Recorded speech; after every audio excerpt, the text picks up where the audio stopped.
feeling good, man. Long flight back home, but we here, ready to get business done, man. Feeling good. So, what felt right when you were out there, and what you feel still needs to come right? Just picking up on reads, communication better. For me, if you ask me, for my part and the whole team, I feel like I was a step slow, and stuff that I'm usually on top of. So I just got to get back to that motion, being 100% so the team, so I can help the team most I can. What were you dealing with injury-wise, and what was the recovery process like? I guess I pulled my hamstring or something. It was kind of tricky because it's an injury where you have to try, 100% activities to see how hurt you are. So the first time I tried it, kind of surprised me. You know what I'm saying? So it was an injury that I wasn't really used to. I had to take time that I felt like I didn't need. Sometimes off, but like you said, the long journey is the best journey. Obviously, availability is the best ability. So just glad I got through it. You're coming off the bench, first game back. Joe said it might change, might not. What's kind of your expectation there for your role, and what's it like for you coming off the bench versus? I'm gonna play with them. I'm starting to come off the bench. I don't mean that cocky, but I mean that as whatever opportunity I'm given, I'm gonna make the most of it. We all communicate a lot around this team, coaching staff to players. We know what our goal is, and we know, everybody willing to put forward, effort to get that goal. So this is what it is. For you in that bench spot, playing 20 minutes, it's almost better for you to be able to, give it your all for those 20 minutes versus 30 minutes kind of holding yourself back and get through them. Yeah. I try to give it my all anytime I'm getting in the game.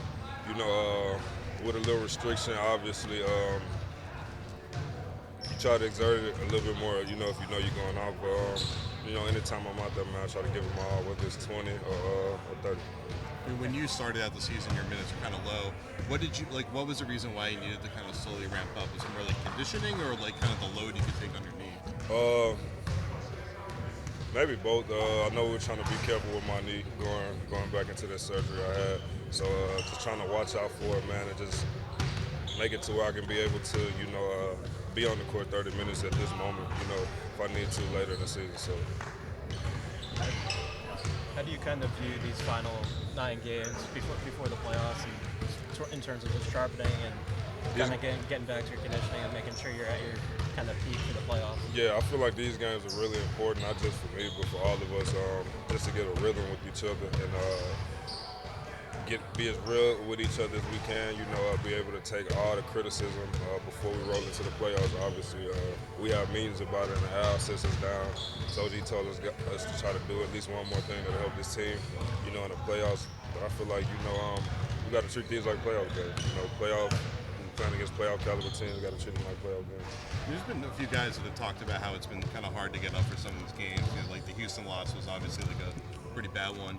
How confident are you guys that you can kind of have that wake-up call and flip that switch and be the team that you were in Sacramento? We have no choice, man. It's our job. That Houston game was completely on us. There's no reason to have a lack of effort. It's what we do. There's no excuse for that. How do you feel about how this year has gone for you? Obviously, you have the surgery at the start of it. You end up getting back. You end up playing at a high level for a little bit, and then you get hurt again. Just how do you kind of look back at how it's gone so far, and who you're looking to get out of it by the end of it? Ask me at the end of the summer, and I can answer that question a little bit better. All right, thank you, Rob. Thanks, Rob. Appreciate it.